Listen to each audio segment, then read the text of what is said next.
E aí, pessoal, tudo bem com vocês? Eu espero que sim. Hoje voltamos com o nosso 14º estado brasileiro, o nosso querido Amazonas, assim como em todo o Brasil, guarda histórias que não só assustaram, mas que ainda são capazes de causar arrepios naqueles que as escutam.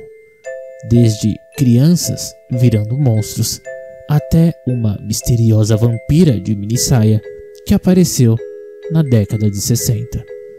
Então, clique no gostei e vamos contar lendas urbanas do Amazonas.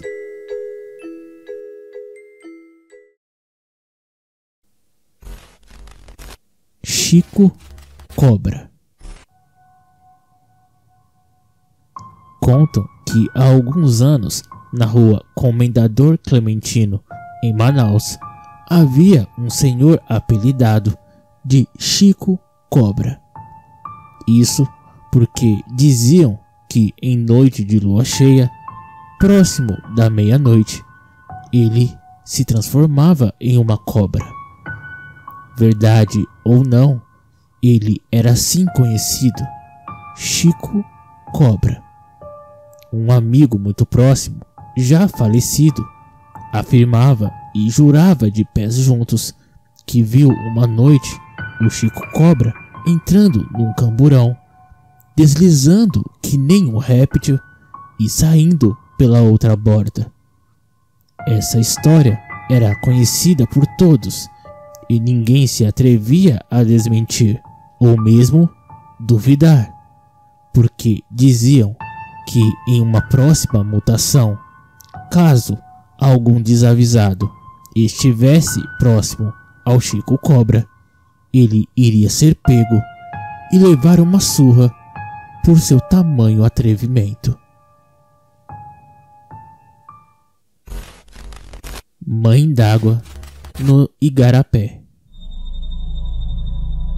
Já nas antigas cacimbas do Comendador Clementino, antigo Campo Grande, alguns moradores diziam que após as 6 horas da tarde, assim que anoitecia, quem estivesse na beira do Igarapé estaria descumprindo ordens diretas da Mãe d'Água e assim estaria sujeito a uma pisa, ou seja, uma surra que jamais esqueceria. Conta um causo que uma vez um homem desavisado, conhecido na vizinhança como Pauleta, foi depois das 6 da tarde até ao Igarapé, que ficava próximo da casa dele, para tomar um banho. Ele pegou uma lata e desceu para lá. Após o banho, encheu a lata, colocou na cabeça e estava voltando para casa. No meio do caminho havia tantos cipós que era difícil desviar de todos, equilibrando aquela lata. Foi então que esse homem começou a receber diversas lambadas de cipó, tapas e chutes. Ele largou a lata e começou a correr. Mesmo debaixo de muita porrada, conseguiu chegar em casa. Chegou aos berros e esbaforido, o lombo todo vermelho e arranhado de tanta cipoada que ele tinha tomado. O rosto inchado e apavorado, dizia que nunca mais iria àquela hora para cacimba para se banhar, nem mesmo por dinheiro nenhum daquele mundo. O menino que virou bicho. Conta-se que na década de 1910, um guarda noturno, conhecido como Zezito, que trabalhava na desativada Santa Casa de Misericórdia de Manaus, estava fazendo a ronda por volta da meia-noite, quando viu um garoto de aproximadamente 8 anos. Ele brincava com uma bolinha parecida com uma de tênis. Ele tacava a bolinha no chão e a pegava. Ia caminhando na calçada do hospital pela rua 10 de julho em direção à Avenida Eduardo Ribeiro. O guarda o interpelou dizendo: "Ei, menino, o que você está fazendo a essa hora na rua? Onde que você mora?" O garoto olhou fixamente nos olhos de Zezito e respondeu: "Bem ali", apontando na direção da Praça da Saudade, onde, àquela época, se localizava o cemitério municipal. O guarda virou-se para olhar e, quando se voltou para o menino, viu seu corpo crescer e passar da altura das frondosas mangueiras que ficavam em frente à casa de caridade. Da sua boca expeliram enormes dentes para fora. O guarda, de tanto pavor, acabou desmaiando. Mais tarde, quando acordou, jurou que nunca mais iria trabalhar à noite na sua vida, e muito menos próximo daquele lugar. A Vampira de Manaus.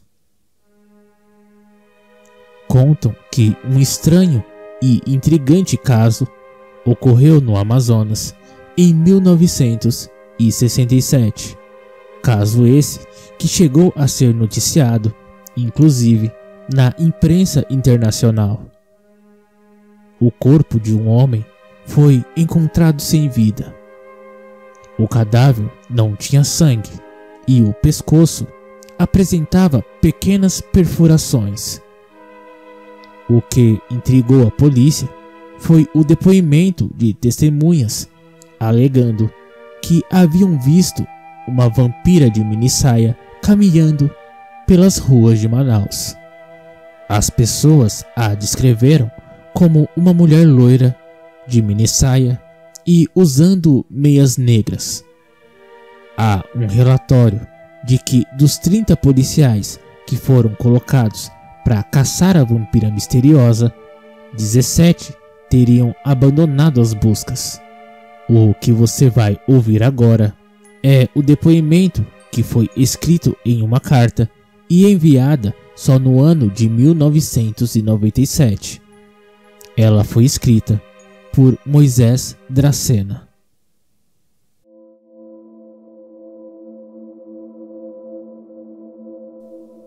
Eu sou de Porto Alegre, mas passei minha infância ouvindo meu tio David contando e recontando uma estranha história passada em Manaus.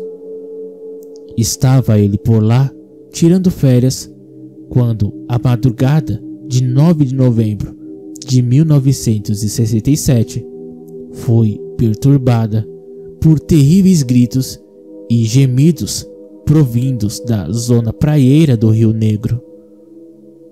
Na mesma noite, foi encontrado nas areias brancas o cadáver de um homem. O corpo não tinha sangue e o pescoço apresentava estranhas perfurações. As prováveis testemunhas depuseram na delegacia. Umas falaram de uma loura de vestido e meias pretas. Outras disseram ter visto a tal loura correndo seminua pela praia e se transformando em sereia para desaparecer nas águas. Por incríveis que parecessem os depoimentos, e apesar do descrédito geral, novas mortes surgiram. Primeiro, uma menina de 9 anos. Depois, um grupo de turistas teve seus pescoços dilacerados e seus corpos dessangrados. Situação terrível. E pior, mais depoimentos sobre a deslumbrante loura circulavam. Pressionado, o secretário de Segurança do Estado mandou 30 homens bem armados patrulharem as praias. Tudo se acalmou por algumas semanas. Até que um novo ataque aconteceu. Desta vez contra os patrulheiros, e com um resultado assombroso. Dos 30 homens armados, 13 confrontaram-se com a sereia assassina. 8 soldados morreram esquartejados. Seus braços e pernas foram encontrados espalhados ao longo da praia. Outros 4, muito feridos, não tinham a menor ideia do que havia os atacado. Somente um soldado, Jesuíno Menezes, conseguiu descrever uma mulher grande, de 1,90 m, muito branca, olhos felinos e vermelhos, cabelos longos, louros e dentes arreganhados, limados e afiados. Estava seminua e lhe faltava um dos seios. Agarrado à mão de um dos soldados mortos, se encontrou um estranho amuleto. O objeto, ainda manchado de sangue, foi levado ao Museu Emílio Goeldi, deixando perplexos os estudiosos. Segundo declararam aos jornalistas da época, aquele amuleto poderia ser a primeira prova concreta da existência das lendárias Amazonas, as índias guerreiras que habitavam o rio de mesmo nome, assim batizado em homenagem às mitológicas mulheres guerreiras da Grécia Antiga. Contudo, nunca mais se repetiu aqueles estranhos fenômenos nas praias de Manaus. Bom pessoal, chegamos ao final de mais um vídeo sobre lendas urbanas. Espero que tenham curtido. Clique nessa playlist para ver lendas de outros estados. Eu fico por aqui. Um abraço e até a próxima.